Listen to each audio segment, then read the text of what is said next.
Hi guys! Naggala na naman po ako. Pero niyaya talaga ako ni Mark dito. Kasama yung family niya. Tapos sa Ayala Feliz lang kami. Nung linggo to eh. Tapos na yan, siguro mga 2 p.m. na kami nakarating sa Ayala Feliz. Tapos doon lang kami nag-decide din na kumain sa Tongyang. Opo. Tapos yun, syempre, kung napapanood nyo yung mga dati kong video, nakita nyo naman na itong Tongyang, diba? Pero mas okay ito ngayon kasi hindi siya masyado matao. Tapos sinigang soup yung pinili ko. Sobrang okay kasi nagkikrave talaga ako sa sabaw niyan kasi nga masama talaga pakiramdam ko that time. Ayun. Tapos after namin kumain, nag-time zone po kami. O diba? Wala talaga pipigil sa time zone. Tapos naglaro muna kami kasama ng pinsan niya na si Dendin. O diba? Tapos yung isa, syempre isip bata.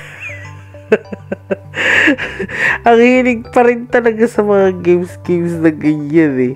Ako taga-video lang eh.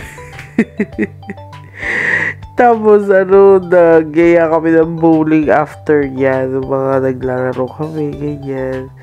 Ayan, basketball. Hindi naman nawawala yan eh, yung mga ganyan. Tapos ito, bago nila sa time zone na Ayala Feliz. At saka yan, nakakuha kami. Tapos yung iba, tinatry namin. Kasi nga, kasama namin si Dendin. So, puro pa mga bata.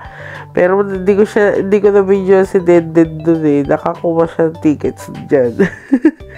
Tapos yan, naglaro silang dalawa. Nakaluhod eh. Actually, saglit lang talaga kami na Ayala Feliz kumain, tapos naglaro lang talaga saglit kasi nga may mga pasok pa, tapos na late lang talaga, na late din kasi, so saglit lang talaga yan, ilang oras lang, o diba? Pero enjoy naman.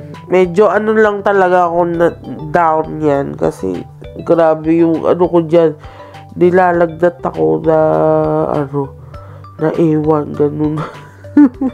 Ewan ko ba sa akin, Diyos ko, tas antok na ako. Silang 4 na lang dyan yung nagbo-bowling. Kasi nga, hindi na ako sumali. Pero lang ako kay Mark.